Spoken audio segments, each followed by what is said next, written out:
Hello friends and welcome back to my channel. So friends, in today's video we are going to revise the Black Aeroplane, which is the second part of the lesson 2 stories about flying.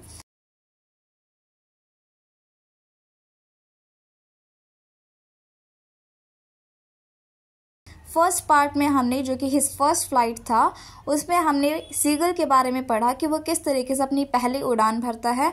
और second part इसी lesson का है the black aeroplane, जिसमें हम एक pilot के बारे में पढ़ेंगे और वो पायलट अपने वैकेशंस में अपने घर जा रहा होता है और उसी रास्ते में उसे एक डिफ़िकल्टी का सामना करना पड़ता है। तो वह किस तरीके से उस डिफ़िकल्टी को, उस सिचुएशन को फेस करता है, उसे ओवरकम करता है और फाइनली अपनी डेस्टिनेशन पर पहुंच जाता है। और इसी बीच उसके सबकॉन्शियस माइंड जो है वो भी उसकी बहुत ज़्यादा हेल्प करता है। तो उसका सबकॉन्शियस माइंड किस तरीके से उसकी इमेजिनेशन की हेल्प से उसकी हेल्प करता है वो हम इस चैप्टर में पढ़ेंगे। उससे पहले आप सभी ने सबकॉन्शियस माइंड का मतलब तो पता ही होगा। सबकॉन्शियस माइंड वो माइंड होता है जो कि हमेशा जगा हुआ रहता है, चाहे हम सो रहे हों, चाहे हम खा रहे हों, चाहे हम पी रहे हों, कोई भी काम कर रहे हो, लेकिन हमारा सबकॉन्शियस माइंड जो है हमेशा अलर्ट रहता है, अवेयर रहता है। और सबकॉन्शियस माइंड ही हमारे मन में इमेजिनेशंस लेकर आता है और ड्रीम्स जो होते हैं वो भी सबकॉन्शियस माइंड की वजह से ही होती हैं। सो आई होप कि अब आपको इसका मीनिंग पता लग गया है। एंड नाउ अब हम देखेंगे कि स्टोरी में सबकॉन्शियस माइंड की वजह से क्या क्या होता है और वो किस तरीके से पायलट को हेल्प करता है। So it says The moon was coming up in the east behind me and stars were shining in the clear sky above me. There wasn't a cloud in the sky. I was happy to be alone high up above the sleeping countryside. तो यहाँ पर जो pilot है वो अपने home town England जा रहे थे क्योंकि उनकी वैकेशन चल रही थी। तो वो अपने प्राइवेट एरोप्लेन में जिसका नाम डकोटा है उसके हेल्प से वो इंग्लैंड जा रहे थे जहाँ पर वो अपनी वैकेशंस स्पेंड करने वाले थे अपने फैमिली के साथ। तो यहाँ पर उन्होंने डिस्क्राइब किया है उस रात को जिस रात को वो इंग्लैंड जा रहे थे।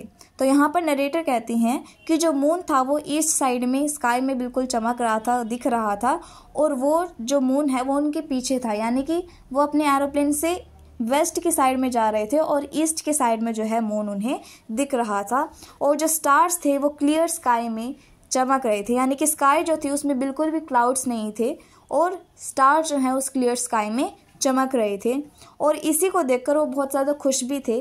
क्यों खुश थे? क्योंकि अगर वहाँ पर क्लाउड्स होते तो शायद बारिश आने का, बिजली चमकने का ऐसे चांसेस होते, लेकिन अभी क्योंकि स्काई बिल्कुल क्लियर थी तो वो इसलिए खुश थे क्योंकि उन्हें जो है किसी भी डिफ़िकल्टी का सामना नहीं करना पड़ता, क्योंकि उस टाइम पर बिल्कुल भी क्लाउड्स वगैरह नहीं थे, यानी कि उनके फ़्लाइट्स जो है वो फ्लाइट में जाना उनके लिए इजी हो गया था। तो इसीलिए वो हैप्पी थे और वो पूरी कंट्री साइड के ऊपर से जा रहे थे और वो कंट्री साइड जो कि अभी तक सो रही थी, यानी क्योंकि वो रात के टाइम पर ट्रैवल कर रहे थे तो इसलिए जो पूरी कंट्री साइड है उसके लिए स्लीपिंग वर्ड यूज़ किया गया है कि सारे जो लोग हैं वहाँ पर सो रहे थे और उन्हीं के ऊपर से जो खुला आसमान है, जो क्लियर आसमान है, वहाँ पर जो नरेटर है वो फ्लाई कर रहे थे। I was flying my old Dakota aeroplane over France back to England. I was dreaming of my holiday and looking forward to being with my family. I looked at my watch 1:30 in the morning. अब यहाँ पर जो narrator है वो कहती हैं कि वो जो है अपने ओल्ड डकोटा एरोप्लेन में फ्रांस से इंग्लैंड जा रहे थे, यानी कि वो काम फ्रांस में करते हैं लेकिन अब वापस जो है क्योंकि उनकी वैकेशन शुरू हो गई है तो वो इंग्लैंड जा रहे थे, अपने होम टाउन जा रहे थे जहाँ पर उनकी सारी फैमिली थी। और जिस एरोप्लेन से वो ट्रैवल कर रहे थे, जो उनकी प्राइवेट एरोप्लेन थी, उसका नाम क्या था? डकोटा। और उसी की हेल्प से वो ट्रैवल कर रहे थे फ्रांस से इंग्लैंड। उसके बाद में वो ये भी कहते हैं कि वो जो है पूरे रास्ते में यही सोच रहे थे, यही सोचकर खुश हो रहे थे कि वो अपनी हॉलीडेज़ जो है अपनी फैमिली के साथ बिताएंगे, अपनी फैमिली के साथ खूब एंजॉय करेंगे और अच्छे से अपनी हॉलीडेज़ जो है वो वहाँ पर स्पेंड करेंगे अपने होम टाउन में। और उसके बाद में वो अपने वॉच में देखते हैं टाइम देखने के लिए और उस समय पर टाइम क्या हुआ था? 1:30 इन द मॉर्निंग, यानी कि सुबह के 1:30 बज चुके थे जब वो फ्रांस से इंग्लैंड जा रहे थे अपनी डकोटा एरोप्लेन में। I should call Paris control soon, I thought. As I looked down past the nose of the aeroplane, I saw the lights of a big city in front of me. I switched on the radio and said, Paris Control, Dakota DS088, here. Can you hear me? I'm on the way to England. Over. तो जैसे ही pilot जो है, जो narrator हैं, वो अपनी journey को शुरू करते हैं तो वहाँ पर वो पेरिस पहुँचने वाले होते हैं और उसी टाइम पर उन्हें क्या याद आता है कि उन्हें पेरिस कंट्रोल को कॉल कर देना चाहिए, यानी कि पेरिस कंट्रोल को इन्फॉर्म कर देना चाहिए कि वो पेरिस से अब कहाँ जाने वाले हैं, इंग्लैंड जाने वाले हैं। तो इसलिए वो डिसाइड करते हैं कि वो कंट्रोल स्टेशन को कॉल करेंगे। तो जैसे ही वो आगे देखते हैं, अपनी एरोप्लेन के आगे देखते हैं, तो उन्हें क्या दिखता है, एक चमकती हुई बड़ी सी सिटी दिखती है, यानी कि एक ऐसा शहर दिखता है जिसमें बहुत सारी लाइट्स चमक रही थी। और वो शहर कौन सा था, पेरिस। तो वो पेरिस पहुंचकर जो है पेरिस कंट्रोल स्टेशन में फ़ोन कर देते हैं और वो क्या कहते हैं, रेडियो को ऑन करके वो कहते हैं कि Paris control, Dakota DS088 here, can you hear me, I am on my way to England, over. यानी कि वो कंट्रोल स्टेशन पर कॉल करके पूरी इन्फॉर्मेशन दे देते हैं कि वो कहाँ से फ्लाई करने वाले हैं और उनके फाइनल डेस्टिनेशन कहाँ पर है। साथ ही में वो अपनी एरोप्लेन का नाम भी पूरा बताते हैं, that is Dakota DS088। Now DS088, I can hear you, You ought to turn 12 degrees west now, DS088 over। अब यहाँ पर जैसे ही जो पायलट हैं वो पेरिस के कंट्रोल स्टेशन में इन्फॉर्म करते हैं, तो उसी टाइम पे फाइनल जो है रिप्लाई आ जाता है, उसी टाइम पे इमीडिएटली रिप्लाई आता है रेडियो से कि DS088 हम तुम्हें सुन सकते हैं और आपको 12 डिग्री वेस्ट में मुड़ना चाहिए और इसी तरीके से आप इंग्लैंड में पहुँच सकते हो। Now, I checked the map and the compass, switched over to my second and last fuel tank and turned the Dakota 12 degrees west towards England। अब जैसे ही उन्हें इन्फॉर्मेशन मिल जाती है कि कहाँ पर उन्हें टर्न करना है, तो उसके बाद में वो मैप को चेक करते हैं कि किस तरीके से उन्हें फ्लाई करना है, कौन सा रूट लेना है, और उसके बाद में कंपस को भी चेक करते हैं। और लास्टली वो क्या करते हैं, अपना जो सेकेंड और जो लास्ट फ्यूल टैंक था वो भी ऑन कर देते हैं। यानी कि उनके पास सिर्फ 2 फ्यूल टैंक थी, जिसमें से एक उन्होंने पहले से यूटिलाइज़ कर लिया था, पहला फ्यूल टैंक, और जो सेकंड फ्यूल टैंक बचा था, जो कि आखिरी भी था, वो भी उन्होंने स्विच ऑन कर लिया था। यानी कि अब उनके पास एक्स्ट्रा कोई जो है स्पेयर जो है फ्यूल टैंक नहीं बचा था, सिर्फ एक ही फ्यूल टैंक बचा था जो कि उन्होंने यूज़ अभी शुरू कर दिया था। And turn the Dakota 12 degrees west towards England. और जैसे उन्हें इन्फॉर्मेशन मिलती है वो 12 डिग्रीज वेस्ट में अपने डकोटा को मोड़ लेते हैं, अपने एरोप्लेन को इंग्लैंड की तरफ। I will be in the time for breakfast, I thought, a good big English breakfast, everything was going well, it was an easy flight. अब यहाँ पर जैसे वो फ्लाइट में अपनी जर्नी को पूरा कर रहे थे, उस टाइम पर उनके ख्यालों में बस क्या था, सिर्फ उनकी फैमिली के साथ टाइम स्पेंड करना, अपने होम टाउन जाना, वहाँ का अच्छा खाना एंजॉय करना, और मोस्ट इम्पोर्टेंटली वो किसको याद कर रहे थे, उस इंग्लिश ब्रेकफास्ट को, जो कि वो मिस कर रहे थे बहुत ज़्यादा। और वो चाहते थे कि वहाँ पर जाकर अपनी फैमिली के साथ एक अच्छा सा इंग्लिश ब्रेकफास्ट करें, और इसी को सोचकर वो जो है बहुत ज़्यादा खुश हो गए थे। एंड उसके बाद में वो कहते हैं कि सबको जो है बिल्कुल सही चल रहा था और एक ईजी फ्लाइट थी उनके लिए, क्योंकि वेदर भी बिल्कुल साफ था और वो बहुत ज़्यादा खुश भी थी क्योंकि वो अपनी फैमिली से मिलने जा रहे थे। Now Paris was about 150 kilometres behind me when I so the clouds, storm clouds, they were huge, they looked like black mountains standing in front of me across the sky. I knew I could not fly up and over them, and I did not have enough fuel to fly around them to the north or south. अब यहाँ पर जो है थोड़ी देर आगे जाने के बाद वो पेरिस से 150 किलोमीटर्स आगे पहुँच चुके थे, यानी कि पेरिस उनसे 150 किलोमीटर्स पीछे रह गया था। उन्होंने 150 किलोमीटर जो है ट्रैवल कर लिया था जब उन्होंने कॉल किया था कंट्रोल स्टेशन में।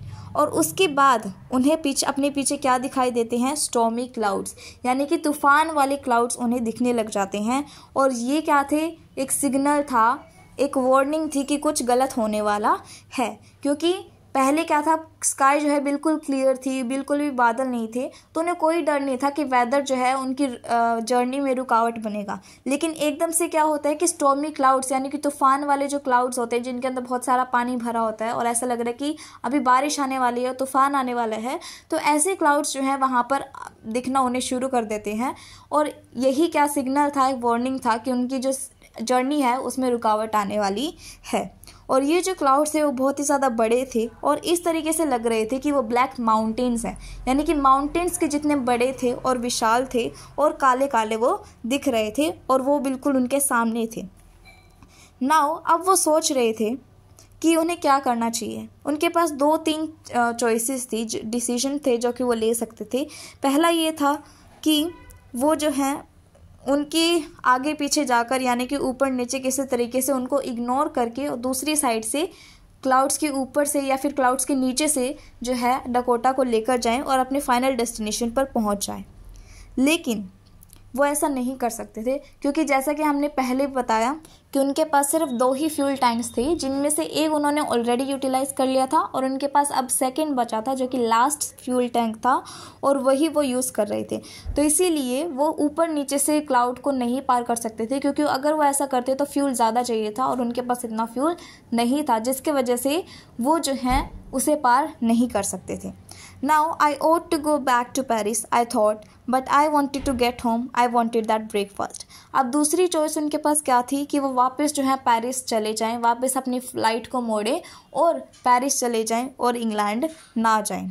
ऐसा उन्होंने सोचा, लेकिन उनके अंदर एक अर्ज थी, वो चाहते थे कि वो अपने घर जाए और अच्छा सा ब्रेकफास्ट करे, अपने फैमिली के साथ एंजॉय करे। तो ये सारी चीज़ों को सोचकर वो जो है थोड़े से डटे रहे। वो चाहते थे कि नहीं, मैं वापस नहीं जाना चाहता हूँ, बल्कि अपने घर जाना चाहता हूँ, इंग्लैंड जाना चाहता हूँ इस मुसीबत को टाल कर।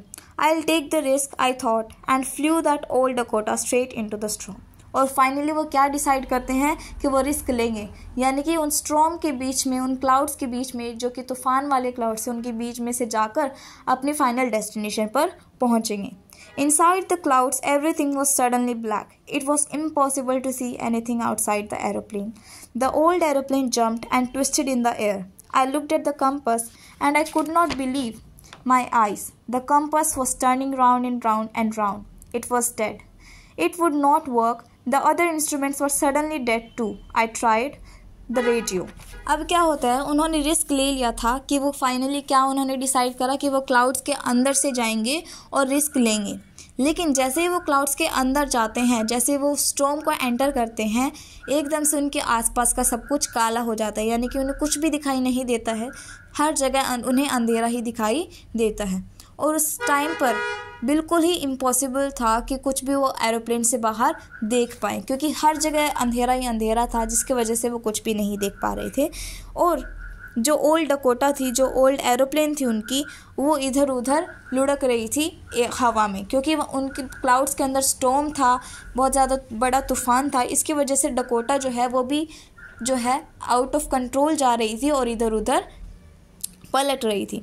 देन वो कंपास में देखने का ट्राई करते हैं कि कहीं उन्हें डायरेक्शंस मिल ही जाए, लेकिन कंपास भी काम करना बंद कर देता है। कंपास जो है वो, उसकी जो नीडल थी वो राउंड एंड राउंड घूम रही थी, यानी कि वो अच्छे से डायरेक्शन नहीं बता पा रही थी।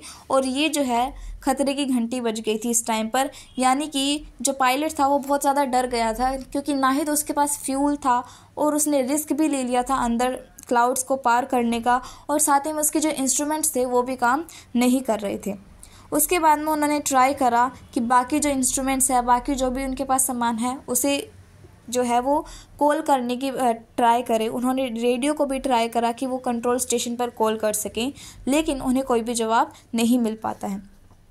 Paris control, can you hear me? There was no answer. The radio was dead too. यानी कि वो पेरिस कंट्रोल को जो है कॉल करने की कोशिश करते हैं, वो ट्राई करते हैं कि कोई ना कोई उनकी आवाज़ सुन ले और कोई हेल्प करने के लिए उनकी आ जाए, लेकिन उन्हें कोई भी आंसर नहीं मिलता है। यानी कि रेडियो भी जो है वो उन्हें कनेक्ट नहीं कर पा रहा था कंट्रोल स्टेशन से। Now I had no radio, no compass, and I could not see where I was. I was lost in the storm. Then in the black clouds quite near me, I saw another aeroplane. It had no lights on its wings, but I could see it flying next to me through the storm. I could see the pilot's face turned towards me. I was very glad to see another person. He lifted one hand and waved. अब यहाँ पर क्या होता है कि उन्होंने radio से try करा, लेकिन कोई भी आंसर उन्हें नहीं मिला। तो वो सोचने लग जाते हैं कि उनका रेडियो भी काम नहीं कर रहा है, कंपास भी उनके पास नहीं है, और ना ही वो देख पा रहे हैं कुछ भी। उनके आसपास हर जगह अंधेरा हो चुका है। इस तरीके से वो अपना जो होप है वो लूज़ कर रहे थे, और वो सोच रहे थे कि अब वो इस स्टॉर्म में, इस तूफ़ान में बिल्कुल ही गुम हो चुके हैं, वो लॉस्ट हो चुकी हैं। लेकिन सडनली उन्हें क्या दिखाई देती है, एक ब्लैक कलर की एरोप्लेन दिखाई देती है। वो जो ब्लैक कलर की एरोप्लेन थी उसके अंदर एक पायलट भी था, और वो पायलट नरेटर की तरफ देखकर अपने हैंड को वेव कर रहा था, जैसे कि वो चाहता था कि वो उसके पीछे पीछे जाए। यानी कि यहाँ पर जो पायलट है उसे एकदम से एक ब्लैक एरोप्लेन दिखता है और उसके अंदर उसे पायलट भी दिख जाता है उस अंधेरे के अंदर भी। और वो जो पायलट था उसकी तरफ वेव कर रहा था, उसकी तरफ देख रहा था और वो ऐसा लग रहा था कि वो उसको डायरेक्शन दिखाने की कोशिश कर रहा था ताकि वो इजीली उसे सेफ जगह पर ले जा सके। और ये देखकर जो नरेटर है वो बहुत ज़्यादा खुश होता है और उसे रिलीफ महसूस होता है कि हाश कोई सी हेल्प करने वहाँ पर भी आ गया है और अब जो है उसके बचने के चांसेस हैं। Follow me, he was saying. Follow me. He knows that I am lost. I thought he is trying to help me. अब यहाँ पर उन्हें ऐसा लगा, नरेटर को ऐसा लगा कि वो ऐसा कह रहा है कि फॉलो मी, यानी कि मेरे पीछे आओ, मैं तुम्हारी हेल्प करूँगा। और नरेटर यही सोचकर ये सोचते हैं कि वो जो ब्लैक एरोप्लेन वाला पायलट है उसे हेल्प करने की ट्राई कर रहा है। अब यहाँ पर आपको क्या लगता है कि वो जो ब्लैक कलर का एरोप्लेन था वो सच में एक एरोप्लेन था या फिर जो नरेटर है उसके सबकॉन्शियस माइंड का एक खेल था, एक प्ले था जिसकी वजह से उनके सामने एक इमेजिनेशन ऐसी आ गई थी? सो इसका करेक्ट आंसर है उनकी इमेजिनेशन। यानी कि उस टाइम पर वो इतने ज़्यादा घबरा गए थे कि वो कुछ भी सोच नहीं पा रहे थे, लेकिन उनका सबकॉन्शियस माइंड अभी भी अलर्ट था और वही सबकॉन्शियस माइंड उनके सामने एक ऐसी पिक्चर क्रिएट करता है ब्लैक एरोप्लेन की कि वो ऐसे ट्राई कर रहा हो कि वो उनकी हेल्प करना चाहता है। यानी कि वो रियलिटी में ऐसा कुछ नहीं था, वो सब कुछ एक पिक्चर थी, एक इमेजिनेशन थी जो कि उनके सबकॉन्शियस माइंड ने क्रिएट करी थी उनके माइंड में, जिसकी वजह से उन्हें ऐसा लग रहा था कि अब वो बच जाएंगे। Now he turned his aeroplane slowly to the north in front of my Dakota so that it would be easier for me to follow him. I was very happy to go behind the strange aeroplane like an obedient child. अब यहाँ पर जो black aeroplane है वो एकदम से north की तरफ टर्न करता है in front of my Dakota so that it would be easier for me to follow him. यानी कि अब जो वो ब्लैक एरोप्लेन है वो डकोटा के बिल्कुल सामने सामने चलने लग जाती है और उसको डायरेक्शन दिखाना शुरू कर देती है ताकि जो नरेटर है वो इजीली उसको फॉलो कर पाए और अपनी डेस्टिनेशन पर पहुंच पाए, सेफली अपनी डेस्टिनेशन पर पहुंच पाए। और यही देखकर जो नरेटर है वो बहुत ज़्यादा खुश हो जाते हैं और वो स्ट्रेंज एरोप्लेन को, स्ट्रेंज इसलिए कहा गया है क्योंकि वो उस एरोप्लेन को नहीं जानते थे, वो उन्होंने पहली बार देखा था और वो वियर्ड भी था उनके लिए क्योंकि एकदम से स्टॉर्म में एक एरोप्लेन आ जाती है जो उनकी हेल्प करती है और ये सारा जो इंसिडेंट था वो उनके लिए स्ट्रेंज था। तो इसलिए वो कहते हैं कि हालांकि वो इंसिडेंट उनके लिए स्ट्रेंज था लेकिन वो हैप्पी हैं और उस स्ट्रेंज एरोप्लेन को वो फॉलो करने लग जाते हैं एक ओबीडियंट चाइल्ड की तरह, एक ऐसा चाइल्ड जो कि हर कोई बात मानता है और उसी बच्चे की तरह वो उन्हें फॉलो करने लग जाता है। Now after half an hour the strange black aeroplane was still there in front of me in the clouds. अब आधा घंटा बीत जाता है और आधे घंटे बाद भी जो ब्लैक एरोप्लेन है वो नरेटर के सामने सामने फ्लाई कर रही होती है in the clouds. Now there was only enough fuel in the old Dakota's last tank to fly for 5 or 10 minutes more. I was starting to feel frightened again, but then he started to go down and I followed through the storm. अब यहाँ पर क्या होता है, narrator देखते हैं कि जो उनकी प्लेन है उसमें अब बहुत कम फ्यूल बचा था। वो फ्यूल सिर्फ इतना ही था जो उनकी हेल्प कर सके उड़ने में सिर्फ 5 या फिर 10 मिनट तक, यानी कि उनके पास इनफ फ्यूल नहीं था कि वो इंग्लैंड पहुंच पाए। वो बस इतना ही और फ्लाई कर सकते थे जितना उसमें फ्यूल था और वो फ्यूल उन्हें कितनी देर तक उड़ा सकता था, सिर्फ 5 या फिर 10 मिनट तक। और इसीलिए वो जो है डरना शुरू उन्होंने फील कर दिया था कि कहीं उनका बीच में फ्यूल ख़त्म हो गया और वो अपनी डेस्टिनेशन पर नहीं पहुंच पाए और सेफली रीच नहीं कर पाए तो उनका क्या होगा। तो ये सारे थॉट्स उनके माइंड में आना शुरू हो गई थी। लेकिन एकदम से क्या होता है कि ब्लैक एरोप्लेन जो है वो नीचे जाने लग जाती है स्टॉर्म के अंदर और यहाँ पर जो नरेटर है वो भी उन्हें फॉलो करने लग जाते हैं। Suddenly I came out of the clouds and saw 2 long straight lines of lights in front of me. It was a runway, an airport. I was safe. I turned to look for my friend in the black aeroplane, but the sky was empty. There was nothing there and the black aeroplane was gone. I could not see it anywhere. अब यहाँ पर एकदम से क्या होता है, जैसे ही वो ब्लैक एरोप्लेन को फॉलो करने लग जाते हैं और नीचे की तरफ जाते हैं उन्हें एकदम से क्या दिखाई देता है, 2 लॉन्ग स्ट्रेट लाइंस, यानी कि लाइट लगी हुई थी लंबी लंबी स्ट्रेट लाइंस की तरह। और वो लाइट्स क्या डिनोट कर रही थी कि वो रनवे पर पहुंच गए हैं, यानी कि जहाँ पर फ्लाइट जो है वो टेक ऑफ करती है या फिर लैंड करती है वो वाली जगह जो है वहाँ पर उसे रनवे बोला जाता है। और वहाँ पर क्या है, उन्हें जो लॉन्ग स्ट्रेट लाइंस थी लाइट्स की वो दिखाई देने लग गई थी और इससे उन्हें पता लग गया कि वो एयरपोर्ट पर पहुंच गए हैं और इसे देखकर वो बहुत ज़्यादा सेफ फील कर रहे थे। क्यों? क्योंकि अब उन्होंने जो रिस्क लिया था वो उससे बाहर आ चुके हैं, उन्होंने स्टॉर्म को पार कर लिया था। लेकिन जैसे ही वो वहाँ से उतरते अपनी एरोप्लेन से, वो जल्दी से ब्लैक एरोप्लेन को ढूंढने लग जाते हैं। क्यों ब्लैक एरोप्लेन को ढूंढ रहे थे? ताकि वो उस पायलट को थैंक कर सके जिन्होंने उसकी हेल्प करी थी उस स्टॉर्म में से निकलने में। और वो उन पायलट को डिनोट करते हैं अपनी फ्रेंड से, यानी कि क्योंकि उन्होंने जो ब्लैक एरोप्लेन का जो पायलट था उसने उनकी हेल्प करी थी स्टॉर्म को पार करने में, इसीलिए वो उसे अपने फ्रेंड की तरह मानने लग जाते हैं और वो कहते हैं कि वो अपने फ्रेंड को ढूंढने लग जाते हैं जो कि ब्लैक एरोप्लेन को उड़ा रहे थे। लेकिन जो स्काई थी वो बिल्कुल खाली थी, यानी कि जब तक उन्होंने देखा, जब तक वो ढूंढने लगे ब्लैक एरोप्लेन को, तब तक वो वहाँ से गायब हो चुकी थी। वहाँ पर कुछ भी नहीं था, ब्लैक एरोप्लेन भी वहाँ से जा चुकी थी और वो कुछ भी नहीं देख पा रहे थे एक्सेप्ट द स्काई। यानी कि यहाँ पर प्रूव हो गया है कि जो ब्लैक एरोप्लेन थी वो एक्चुअली में नरेटर की इमेजिनेशन ही थी, जो कि उन्होंने सबकॉन्शियस माइंड ने क्रिएट करी थी वो इमेजिनेशन, ताकि वो उस रिस्क को पार कर पाए। Now I landed and was not sorry to walk away from the old Dakota near the control tower. I went and asked a woman in the control center where I was and who the other pilot was. I wanted to say thank you. अब यहाँ पर जैसे वो land करते हैं तो वो क्या कहते हैं कि वो अपनी डकोटा जो उनकी एरोप्लेन थी उसे नीचे उतरते हुए, उनसे दूर जाते हुए बिल्कुल भी सॉरी नहीं थे। यानी कि वो डकोटा के लिए बिल्कुल भी सॉरी फील नहीं करे थे या फिर वो थैंकफुल नहीं थे बिल्कुल भी डकोटा को। क्यों ऐसा था? क्योंकि डकोटा एरोप्लेन जो थी उनकी पुरानी एरोप्लेन थी, उनकी फ्रेंड की तरह थी। लेकिन आज जब उन्होंने मुश्किल का सामना करा, जब उन्हें रिस्क लेना पड़ा, तब जो है डकोटा उनके बिल्कुल भी काम नहीं आई, क्योंकि बिल्कुल जो सारे इंस्ट्रूमेंट्स थे, जो भी सारी रेडियो था, कंपास था, जो भी एरोप्लेन में था, वो बिल्कुल भी काम नहीं कर पा रहा था और इसी वजह से वो जो है एरोप्लेन से निराश थे, क्योंकि उन्हें उसके रिस्क में हेल्प नहीं कर पाई थी। Now I went and asked the woman in the control center where I was and who the other pilot was. I wanted to say thank you. अब जैसे वो नीचे उतरते हैं उसके बाद में वो कंट्रोल सेंटर के अंदर जाते हैं, जहाँ पर उन्हें एक लड़की मिलती है, एक वुमन मिलती है बैठी हुई, और वहाँ पर जाकर जो नरेटर है वो उससे पूछने लग जाते हैं कि वो कहाँ पर है और साथ ही में जो उनके साथ जो पायलट था ब्लैक एरोप्लेन का वो कहाँ पर है, जिससे वो थैंक यू कहना चाहते हैं। She looked at me very strangely and then laughed. अब जैसे ही नरेटर ये क्वेश्चन पूछते हैं उस वुमन से, तो वो उनकी तरफ बिल्कुल स्ट्रेंजली देखने लग जाती है, एक अलग तरीके से देखने लग जाती है और उसके बाद में हंसने लग जाती है। Now another aeroplane up there in the storm, no other aeroplanes were flying tonight.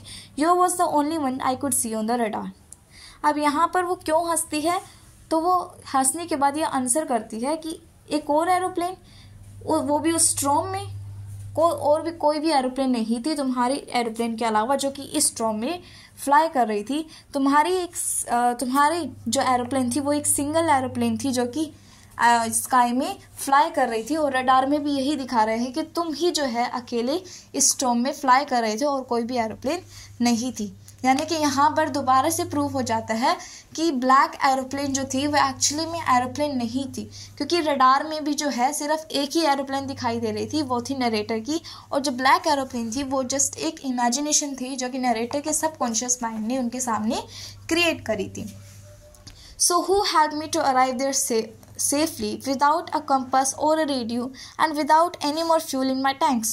Who was the pilot on the strange black aeroplane flying in the storm without lights? अब यहाँ पर जो नरेटर हैं वो सोचने लग जाते हैं कि मेरी हेल्प किसने करी थी फिर, यानी कि मैंने जो रिस्क लिया, जो स्टॉर्म था जिसने मेरे को बिल्कुल वहाँ पर फंसा दिया था, उस टाइम पर किसने मेरी हेल्प करी जब मेरा कंपास भी काम नहीं कर पा रहा था, रेडियो भी काम नहीं कर पा रहा था, फ्यूल भी नहीं था मेरे पास, तो उस टाइम पर मैं किस तरीके से सेफली यहाँ पर पहुँच पाया जब कोई और एरोप्लेन, कोई मेरी हेल्प करने के लिए वहाँ पर था ही नहीं। और वो पायलट कौन था उस ब्लैक एरोप्लेन के अंदर जिसने मेरी हेल्प करी और जिसके ऊपर लाइट्स भी नहीं थी, और लेकिन फिर भी मुझे सेफली यहाँ पर रीच करा दिया। तो ये सारे जो क्वेश्चंस हैं वो नरेटर के मन में आते सेफली जो है रीच कर लेते हैं। सो फ्रेंड्स, अगर हम इस लेसन को, इस स्टोरी को पूरा सम अप करना चाहें या फिर इसकी थीम लिखना चाहे तो हम कह सकते हैं कि ये जो स्टोरी है it talks about the inner strength, या फिर हमारी सबकॉन्शियस माइंड की स्ट्रेंथ के बारे में ये जो स्टोरी है वो हमें बताती है कि किस तरीके से हमें बहुत सारी डिफ़िकल्ट सिचुएशन का सामना करना पड़ सकता है, लेकिन अगर हम शांत दिमाग से सोचें तो हम इजीली सॉल्व कर सकते हैं इस तरीके से। और हमारा जो सबकॉन्शियस माइंड है वो भी हमारी हेल्प करता है एक अलग इमेजिनेशन क्रिएट करने में, और वो इमेजिनेशन हमें क्या देती है, स्ट्रेंथ देती है, हमें पावर देती है कि हम उस डिफ़िकल्टी को फेस करें। So friends, this was about today's video. I hope this chapter is clear to you. If you still have any doubt, then feel free to write down in the comment box. I will try my best to clear all your doubts. Now see you in the next video. Till then, keep watching and don't forget to like, share and subscribe to my channel.